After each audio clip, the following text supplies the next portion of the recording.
আজ একটা বিশেষ ভিডিও নিয়ে তোমাদের সামনে চলে এসেছি। আর অবশ্যই যে কন্ট্রোভার্সির মধ্যে জড়িয়ে গেছি, বিগত দিনে যে ভিডিওগুলো আমি বানিয়েছি তার পারপাসে কথাটা বলার। আজকে সরি বলতে এসেছি কাউকে। আর আমি সবসময়ের জন্য এটা আমার চরিত্রের মধ্যেই পড়ে যে আমি যদি কোনো সময় যে জানি যে আমি অন্যায় করেছি, আমি প্রয়োজনে সরিটা যেভাবে বলা উচিত আমি সেটা বলি। তো আজকের দিনে দাঁড়িয়ে যে মেয়েটাকে নিয়ে এত কন্ট্রোভার্সি করেছি বিগত দিনে, এত বলবো না, খুব একটা আমি করিনি, কিন্তু তখনই সে উঠে এসেছে যখন দেখেছি যে এই কন্ট্রোভার্সির যে মেন যে ভূমিকায় রয়েছে তার মাঝখানে সে রয়েছে। তাই জন্যে তাকে টানতে বাধ্য হয়েছি এবং টেনেওছি। কোথাও না কোথাও থেকে আমাদের সমাজ এখনও এতটাই, বিশেষ করে আমাদের মধ্যবিত্ত বাঙালিদের মধ্যে আমাদের সমাজে এতটা আমরা একটা জায়গায় পৌঁছাইনি যেখান থেকে দাঁড়িয়ে এই জিনিসটাকে আমরা সবাই এখনও পুরোপুরিভাবে সাপোর্ট করতে পারছি। এত ভনিতা করছি কেন, এবার আসল কথাটাই আসি। হ্যাঁ, প্রথমেই বলবো Dishani, I am so sorry. আর একটা আগে বলে নিই যে congratulations to both of you. তোমাদের দুজনকে অনেক অনেক শুভেচ্ছা রইল আগামী দিনের জন্যে। আমি অনেক ভিডিওতে বলেছিলাম, অনেক ভিডিওতে আবার সেই বলে যাচ্ছি, লাইভে বলেছিলাম যে এই মুহূর্তে যে কাওয়াজ তৈরি হয়েছে আর যে কন্ট্রোভার্সির মধ্যে তুমি জড়িয়ে গেছো বা তোমার নামে যা যা ফালতু এলিগেশনস মানে দেখানো হয়েছে, আর সেটা আমরা দেখেছি, শুনেছি অনেক কিছু।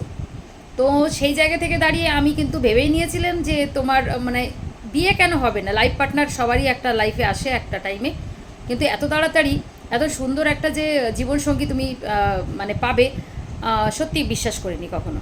আর এটা আমি আগেও বলেছিলাম একদিন যে না না, এই মুহূর্তে আমাকে যখন তারা প্রশ্ন করেছিল দিশানির কি বিয়ে হয়ে গেছে, আমি তখন ডিরেক্ট বলেছিলাম যে না, এখনও হয়নি। কি করে হবে?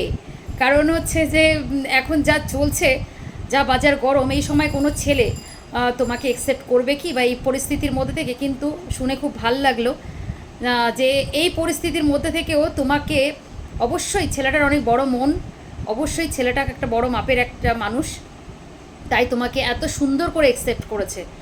আর তোমাদের দুজনকে অনেক শুভেচ্ছা রইল। আর তোমার কাছে আমি সরি বলতে এসেছি।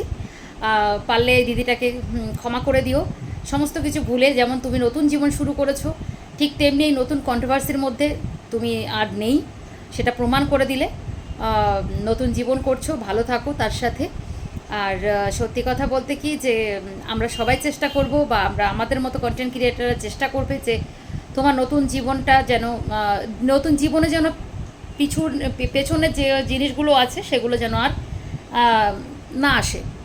তো এটাই আমার বলা ছিল, কারণ অনেক কথা বলেছি, তার মধ্যে দিকে আমার মনে হয়েছে যে আমি যখনই বলেছি যে আমি যে কোনো কথা যখন বলবো সেটা ভুল প্রমাণিত হবে, তখন কিন্তু আমি এসে সরি বলবো আর উইথড্র করবো যে আমি যেটা বলেছি তার জন্যে। তো আমি ভাবতে পারিনি। যাক, খুব ভালো হয়েছে। আমি চাই যে অবশ্যই তুমি সেই মানুষটাকে, যে তোমাকে এত সুন্দর একটা প্ল্যাটফর্ম দিয়েছে বা নিউ জার্নিতে, তো তুমি তাকে ভালো রাখো। তোমার নতুন পরিবার, নতুন সংসার তুমি সুন্দর করে গোছাও। আমাদের সামনে সুন্দর সুন্দর ব্লগ ভিডিও নিয়ে এসো, আমরা তোমাকে ফুললি সাপোর্ট করব। আর আমরা সাপোর্ট করার কি, ছোটো ছোটো মানুষ আশীর্বাদ করতে পারি দিদি হিসেবে। সুন্দরভাবে সংসার করো। তো এটাই বলার ছিল। Thank you so much. সবাই ভালো থেকো, সুস্থ থেকো।